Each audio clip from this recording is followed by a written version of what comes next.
திருக்குறள் உலக பொதுமறை வாழ்வியல் கலை திருவள்ளுவர் அருளியது. வீடியோ படைப்பு தியாகராஜலு காஞ்சி. அறத்துப்பால். அதிகாரம் 24 புகழ். அதிகாரம் 24 புகழ். ரெனவுன். 231 முதல் 240 வரை. திருக்குறள் 231. இதில் இசைப்பட வாழ்தல் அதுவல்லது, ஊதியம் இல்லை உயிர்க்கு. முன்னுரை. மனிதனாக பிறந்ததன் உண்மையான பயன் என்ன என்பதை விளக்கும் சூழலில் பிறந்துள்ளது. உலகியல் லாபங்களை விட மனித வாழ்வியல் உன்னதமான பயன் புகழே என்கிறார் வள்ளுவர். தமிழ் சுருக்கம். இல்லாதவர்க்கு அள்ளிக் கொடுப்பதும் அதனால் புகழுடன் வாழ்வது மட்டுமே ஒரு மனித உயிருக்கு கிடைக்கும் உண்மையான லாபமாகும். அதைத் தவிர வேறு சிறந்த லாபம் எதுவும் இல்லை. English summary. Giving to the needy and living with renown. There is no greater profit than this for a human soul. விரிவான பகுப்பாய்வு. இதழ். வறியவர்க்கு தருதல். கொடைத்தன்மை. இசைப்பட வாழ்தல். இசை என்றால் புகழ். புகழுடன் வாழ்தல். ஊதியம், லாபம் அல்லது ஆன்ம லாபம். இலக்கணம் நயம். இதழ் என்பது காரணமாகவும், இசைப்பட வாழ்தல் என்பது அதன் விளைவாகவும் அமையப் பெற்றுள்ள காரணகாரிய நயம் போற்றத்தக்கது. கருத்து மையக்கருத்து. கொடையும் அதனால் வரும் புகழுமே மனித வாழ்வியல் ஆகச் சிறந்த ஊதியம், லாபம். விளக்கம். மனிதர்கள் வாழ்வில் பணம், பொருள், பதவி என பலவற்றையும் லாபமாக கருதி சேர்க்கிறார்கள். ஆனால் வள்ளுவர் இவை எல்லாவற்றையும் விட இல்லாதவருக்குக் கொடுப்பதையும், இதழ், அதனால் ஏற்படும் நற்பெயரையும், இசை மட்டுமே உயிருக்கு கிடைக்கும் நிலையான லாபம் என்கிறார். மற்றவை அனைத்தும் அழியக்கூடியவை, புகழ் மட்டுமே அழியாதது. தத்துவ பகுப்பாய்வு. பொருளாதார ரீதியான லாப நட்ட கணக்குகளைத் தாண்டி ஆன்மீக மற்றும் அறவியல் ரீதியான லாபத்தை பேசுகிறது. தான் என்ற சுயநலத்தை கடந்து பிறருக்குக் கொடுக்கும்போதுதான் ஒரு மனிதனின் ஆத்மா முழுமையடைகிறது என்ற உன்னத வாழ்வியல் தத்துவம் இதில் அடங்கியுள்ளது. திருக்குறள் 232. உரைப்பார் உரைப்பவை எல்லாம் இறப்பார்க்கொன்று ஈவார்மேல் நிற்கும் புகழ். முன்னுரை. உலகில் பேசுபவர்கள் எதைப் பற்றி பேசுவார்கள், எத்தகைய பேச்சு காலத்தை கடந்து நிற்கும் என்பதை விளக்கும் பொருட்டு அமைந்துள்ளது.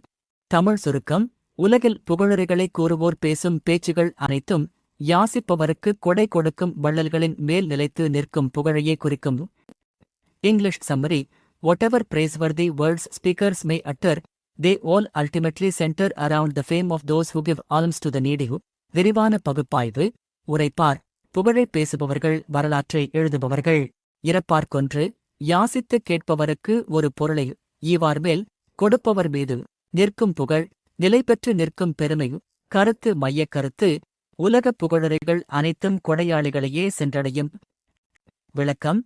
உலகில் எத்தனையோ சாதனைகள், அரசுகள், செல்வங்கள் வந்து போகலாம். ஆனால் மனித சமுதாயம் எப்போதுமே வறியவர்களின் பசிப்பிணை போக்கிய வள்ளல்களையே தன் பேச்சிலும் வரலாற்றிலும் முதன்மையாக வைத்துப் போற்றும். கொடை உள்ளம் கொண்டவர்களின் புகழே உலகப் பேச்சுக்குரிய உன்னத பொருள். தத்துவ பகுப்பாய்வு. மனித குலத்தின் கூட்டு நனவிலி மனம், கலெக்டிவ் கான்ஷியஸ்னஸ், எப்போதுமே தியாகத்தையும் கொடையையுமே மிக உயர்ந்த மதிப்பாக கருதுகிறது. சுயநலப் பேச்சுகள் மறைந்து பிறர் நலம் பேணியவர்களின் கதைகளே வரலாறாக நிலைத்து நிற்கும் என்ற வரலாற்று தத்துவத்தை இது உணர்த்துகிறது. திருக்குறள் 233. ஒன்றா உலகத்து உயர்ந்த புகழல்லால் பொன்றாது நிற்பதுன் ரில். முன்னுரை. உலகில் உள்ள அனைத்தும் அழியக்கூடியவை என்ற அனித்தியத் தன்மையைச் சொல்லி அதில் அழியாமல் நிலைத்து நிற்கும் ஒரே ஒரு விதிவிலக்கை சுட்டிக்காட்டும் சூழல். தமிழ் சுருக்கம். தனக்கு நிகரே இல்லாத இவ்வுலகில் மனிதன் பெரும் உயர்ந்த புகழைத் தவிர அழியாமல் நிலைத்து நிற்கக்கூடிய பொருள் வேறு எதுவுமே இல்லை. English summary. Except for the exalted fame that stands unique in this world, there is nothing else that remains imperishable. விரிவான பகுப்பாய்வு.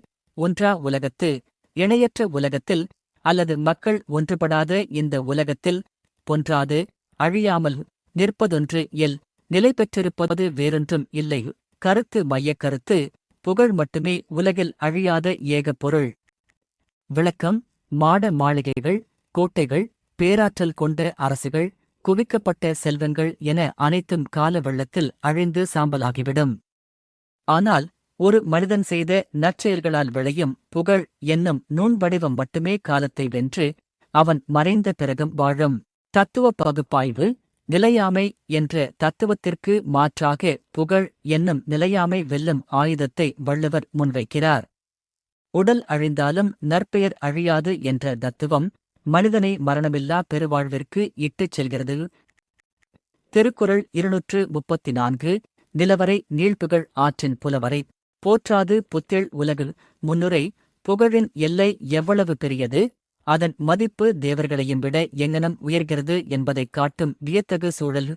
தமிழ் சுருக்கம்: ஒருவன் இந்த நில உலகின் எல்லை வரை பரவக்கூடிய பெரும் புகழை செய்வானானால் தேவர் உலகம் அங்குள்ள அறிஞர்களை தேவர்களை விட இவனை மேலாகப் போற்றும். English summary: If a person achieves far-reaching fame bounded only by the earth, the world of gods will praise him even above its own celestial sages. விரிவான பகுப்பாய்வு நிலவரை பூமியின் எல்லை வரை நீள்புகழ் நீண்ட புகழ் பரந்த புகழ். புலவர் தேவர் உலகத்து அறிஞர்கள் தேவர்கள். புத்தேள் உலகு தேவர் உலகம் சுவர்க்கம். கருத்து மையக் கருத்து: பெரும் புகழ் படைத்த மனிதனை தேவர்களும் தங்களை விட உயர்வாக மதிப்பார்கள். விளக்கம்: பூமியில் வாழ்ந்து சாதனை படைத்த பிறருக்கு உதவிய உத்தமர்களை தேவர்களின் உலகம் சிவப்பு கம்பளம் விரித்து வரவேற்கும். தேவர்கள் தங்களுக்குள் இருக்கும் ஞானிகளை விட பூமியில் பிறந்து சுயநலமின்றி புகழ் ஈட்டிய மனிதனையே பெரிதாக கொண்டாடுவார்கள். தத்துவ பகுப்பாய்வு மனிதப் பிறவி என்பது தேவர் பிறவியை விடவும் மேலானது என்பதை உணர்த்தும் தத்துவம். பிறவிப் பெருங்கடலில் மனிதனாக வாழ்ந்து அறம் செய்து ஈட்டும் புகழ் விண்ணுலக கடவுள்தன்மையையும் விட மேலானது என்ற மனிதநேய உச்சத்தைத் தொடுகிறது. திருக்குறள் 235 நத்தம்போல் கேடும் உளதாகும் சாக்காடும் வித்தகர் கல்லால் அரிது. முன்னுரை புகழின் பாதையில் வரும் இழப்புகளும் மரணமும் சாதாரணமானவை அல்ல, அவை பேரழகு மிக்கவை என்பதை விளக்கும் நுட்பமான சூழல். தமிழ் சுருக்கம்: புகழுக்காக வரும் வறுமையும் இழப்பும் புகழை நிலைநிறுத்தும் மரணமும் அறிவுடைய வித்தகர்களுக்கே வாய்க்கும், மற்றவர்களுக்கு அது அரிது. சங்கு தேய்ந்து முத்து தருவது போல. English summary: Loss that yields future gain and death that yields immortal fame are milestones achievable only by the wise and virtuous. விரிவான பகுப்பாய்வு நத்தம் ஆக்கம் சங்கு தேய்வதால் உண்டாகும் நன்மை கேடு வறுமை அல்லது இழப்பு. சாக்காடு மரணம். வித்தகர் அறிவுடைய சான்றோர் ஆன்ம வித்தை அறிந்தவர். கருத்து மையக் கருத்து: புகழ் தரும் இழப்பும் மரணமும் சாதனையாளர்களுக்கே சாத்தியம். விளக்கம்: புகழுக்காக ஒருவன் தன் செல்வத்தை இழந்து வறியவன் ஆவது சங்கு தேய்ந்து பளபளப்பாவது போன்றது. அதேபோல புகழுக்காக தன் உயிரையே தியாகம் செய்யும் மரணமும் உன்னதமானது. இத்தகைய பெருமைமிக்க இழப்பும் மரணமும் சாதாரண மனிதர்களுக்கு வராது, வாழ்வியல் இரகசியமறிந்த வித்தகர்களுக்கு மட்டுமே சாத்தியம். தத்துவ பகுப்பாய்வு வாழ்வும் மரணமும் லாபமும் நட்டமும் ஒரானவை. புகழுக்காக ஏற்படும் இழப்பு உண்மையில் ஆக்கமே, புகழுக்காக ஏற்படும் மரணம் உண்மையில் அழிவில்லா வாழ்வே என்ற முரணியக்க பாரடாக்சிக்கல் தத்துவத்தை இது பேசுகிறது. திருக்குறள் 236 தோன்றின் புகழொடு தோன்றுக அதிலார் தோன்றலின் தோன்றாமை நன்று. முன்னுரை சமூகத்தில் ஒரு மனிதன் தன் ஆளுமையை வருகையை எப்படி பதிக்க வேண்டும் என்று கூறும் மிக பிரபலமான எச்சரிக்கைச் சூழல். தமிழ் சுருக்கம்: ஒரு துறையில் அல்லது மக்கள் மத்தியில் வெளிப்பட்டு தோன்றுவதென்றால் புகழுடன் தோன்ற வேண்டும். அந்தப் புகழ் இல்லாதவர்கள் மனிதராய் பிறப்பதைக் காட்டிலும் பிறவாமலிருப்பதே நல்லது. English summary: If you manifest yourself in any field, do so with renown, otherwise it is better not to appear or be born at all. விரிவான பகுப்பாய்வு தோன்றின் மக்கள் அறிய வெளிப்பட்டால் அல்லது பிறப்பின் அடிப்படையில் அதிலார் அந்தப் புகழ் இல்லாதவர்கள் தோன்றாமை நன்று, வெளிப்படாமல் பிறக்காமல் இருப்பதே நல்லது. கருத்து மையக் கருத்து: புகழில்லாத வாழ்வு வாழ்வதை விட பிறவாமல் அல்லது வெளிப்படாமல் இருப்பதே மேலானது. விளக்கம்: தோன்றின் என்பதற்கு பொதுவாக பிறப்பது என்று பொருள் கூறுவர். ஆயினும் ஒரு துறையில் நாம் நம்மை வெளிப்படுத்தும்போது அதில் சாதனை படைத்து புகழுடன் விளங்க வேண்டும். சாதாரணமாக வந்து வாழ்ந்து மறைவதில் எந்த பயனும் இல்லை. அப்படி வாழ நினைப்பவர்கள் அடையாளமே இல்லாமல் இருப்பதே நல்லது. தத்துவ பகுப்பாய்வு மனித வாழ்வியல் தரம் குவாலிட்டி ஆஃப் லைஃப் என்பது அதன் நீளத்தில் இல்லை, அதன் ஆழத்தில் இருக்கிறது. வெறும் உயிரோடு இருப்பது மட்டும் வாழ்க்கையல்ல, சமூகத்திற்கு பயன்பட்டு புகழுடன் திகழ்வதே உன்னத வாழ்வு என்ற இருத்தலியல் எக்ஸிஸ்டென்ஷியல் தத்துவத்தை இது வலியுறுத்துகிறது. திருக்குறள் 237 புகழ்பட வாழாதார் தன்னோவார் தம்மை இகழ்வாரை நோவது எவன். முன்னுரை உலகத்தவர் பழைக்கும்போது மனிதர்கள் பொதுவாக மற்றவர்களைக் குறை கூறுவர். அதை மாற்றி தற்சோதனை செய்ய தூண்டும் சூழல். தமிழ் சுருக்கம் தமக்கு புகழ் உண்டாகுமாறு வாழத் தெரியாதவர்கள் தங்களைத் தாங்களே நொந்து கொள்ள வேண்டுமே தவிர தங்களை பழித்து பேசும் பிறரை நொந்து கொள்வதால் என்ன பயன். English summary those who fail to live so as to earn renown should blame themselves, not those who reproach them. விரிவான பகுப்பாய்வு தன்னோவார் தங்களைத் தாங்களே நொந்து கொள்ளாமல் இகழ்வாரை பழிப்பவர்களை நோவது எவன், குறை கூறுவது ஏன். கருத்து மையக் கருத்து புகழின்மைக்கு தன் சுயமுயற்சியின்மையே காரணம், பிறரை பழிப்பது வீண்டு. விளக்கம் ஒருவன் வாழ்வில் புகழடையவில்லை என்றால் உலகம் அவனை மதிக்காது, இகழும். அப்படி உலகம் இகழும்போது உலகம் என்னை பழித்து பேசுகிறதே என்று பிறர் மீது கோபப்படுவதில் அர்த்தமில்லை. புகழுடன் வாழத் தவறிய தன் சுய இயலாமையையே அவன் நொந்து கொள்ள வேண்டும். தத்துவ பகுப்பாய்வு பொறுப்புடைமை அக்கவுண்டபிலிட்டி தத்துவம் இதில் பேசப்படுகிறது. நம் வாழ்வியல் உயர்வுக்கு நாமே பொறுப்பு. நாம் புகழ்பட வாழாத போது உலகம் இகழ்வது உலக இயல்பு.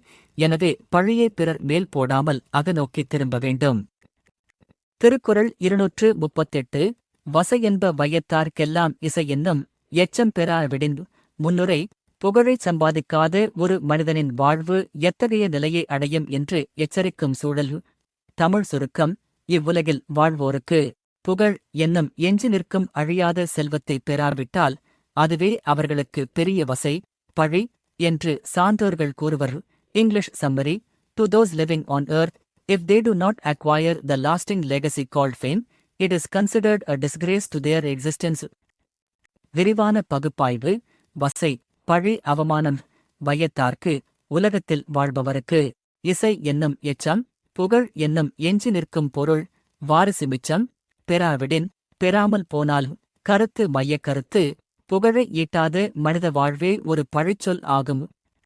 விளக்கம் ஒருவர் தவறு செய்தால்தான் பழி வரும் என்பதில்லை. மனிதனாகப் பிறந்து புகழை சேர்க்காமல் சாதாரணமாக காலத்தை கழிப்பதே மிகப்பெரிய பழிதான். மனிதன் மறைந்த பின் அவரது பெயரால் எஞ்சி நிற்க வேண்டியது புகழே. அது இல்லையெனில் அவன் வாழ்ந்த வாழ்க்கையே வீண்டு. தத்துவ பகுப்பாய்வு எச்சம் என்பது ஒரு மனிதன் விட்டுச் செல்லும் ஆன்மீக சொத்து. பழி செய்யாமல் இருப்பது மட்டும் அறமல்ல, புகழ் செய்யும் அளவுக்கு நன்மைகளைச் செய்ய வேண்டும். இல்லாவிடில் அது சோம்பேறித்தனமான பழிக்கு வழிவகுக்கும் என்ற அறநெறி இதில் உள்ளது. திருக்குறள் 239 வசையிலா வன்பயன் குன்றும் இசையிலா யாக்கை பொறுத்த நிலம். முன்னுரை புகழில்லாத மனிதர்களை சுமக்கும் பூமி தேவி எவ்வாறு தன் வளத்தை இழக்கிறாள் என்பதைக் காட்டும் இயற்கை சார்ந்த சூழல். தமிழ் சுருக்கம் புகழில்லாத மனித உடல்களை சுமக்க வேண்டிய பாரத்தினால் இந்த பூமியானது தன் குற்றமற்ற வளமான விளைச்சலை குறைத்துக் கொள்ளும். English summary the earth that bears the burden of bodies without renown will see its faultless, bountiful yield diminish. விரிவான பகுப்பாய்வு வசையிலா குற்றமில்லாத, வன்பயன் வளமான விளைச்சல், பயன் யாக்கை உடம்பு, பொறுத்த நிலம் சுமந்த பூமி. கருத்து மையக் கருத்து புகழற்றவர்களை சுமப்பதால் பூமியின் வளம் குன்றும். விளக்கம் பூமி எத்தனையோ பாரங்களை தாங்குகிறது. ஆனால் பிறருக்கு பயன்படாமல் புகழின்றி வாழும் மனிதர்களின் உடலை சுமப்பதை அது பெரும் பாரமாக கருதுகிறது. அந்த பாரத்தின் சுமையால் பூமி விளைவிக்கும் நற்பயன்களும் வளங்களும் குறைந்து போகும் என வள்ளுவர் கவித்துவமாக கூறுகிறார். தத்துவ பகுப்பாய்வு மனிதனுக்கும் இயற்கைக்குமான பிணைப்பை விளக்கும் தத்துவம். சமூகத்திற்கு பயனில்லாத மனிதன் இயற்கைக்கு ஒரு சுமை. மனிதனின் அற வாழ்வே இயற்கையின் செழிப்புக்கு காரணம் என்ற ஆழ்ந்த சூழலியல் தத்துவம் ஈகோபிலாசபி இதில் பொதிந்துள்ளது. திருக்குறள் 240 வசையொழிய வாழ்வாரே வாழ்வார், இசையொழிய வாழ்வாரே வாழா தவர். முன்னுரை அதிகாரத்தின் இறுதிக்குறளாக யார் உண்மையில் உயிரோடு வாழ்பவர், யார் பிணமாக வாழ்பவர் என்பதை பிரித்துக் காட்டி அதிகாரத்தை நிறைவு செய்யும் சூழல். தமிழ் சுருக்கம் தம்மீது பழி வராமல் புகழுடன் வாழ்பவர்களே உண்மையில் உயிரோடு வாழ்பவர்கள். புகழ் இல்லாமல் வாழ்பவர்கள் உயிருடன் இருந்தாலும் இறந்தவர்களுக்கு ஒப்பானவர்களே. English summary: Those who live free of blame and with renown are the ones who truly live. Those who live without fame are counted among the dead. விரிவான பகுப்பாய்வு: வசையொழிய பழி நீங்கி வாழ்வாரே வாழ்வார், அவர்களே உண்மையாக வாழ்பவர்கள். இசையொழிய புகழ் இல்லாமல் வாழாதவர் வாழாதவர். நடைப்பிணங்கள்: கருத்து மையக் கருத்து: புகழுடையோரே உயிருடன் வாழ்வோர், புகழற்றோரே இறந்தவர் ஆவார். விளக்கம்: வள்ளுவர் மிக ஆணித்தரமாக வாழ்வியல் எல்லையை வரையறுக்கிறார். மூச்சு விடுவதாலேயே ஒருவன் வாழ்வதாக அர்த்தமில்லை. பழி நீங்கி புகழோடு வாழ்பவனே வரலாற்றிலும் மக்கள் மனங்களிலும் வாழ்கிறான். புகழில்லாதவன் சடலமாகவே கருதப்படுவான். தத்துவ பகுப்பாய்வு: உயிரியல் ரீதியான வாழ்விற்கும் பயாலஜிக்கல் லைஃப், தத்துவார்த்த ரீதியான வாழ்விற்கும் மீனிங்ஃபுல் லைஃப் உள்ள வேறுபாட்டை அறுத்தறுத்து கூறுகிறது. மனித வாழ்வியல் அர்த்தம் அதன் சமூக பங்களிப்பிலும் புகழிலுமே அடங்கியுள்ளது என்பதே இந்த அதிகாரத்தின் இறுதித் தத்துவ முடிவு. திருக்குறள் உலக பொதுமறை வாழ்வியல் கலை திருவள்ளுவர் அருளியது. வீடியோ படைப்பு தியாகராஜுலு காஞ்சி. அறத்துப்பால். அதிகாரம் 24 புகழ்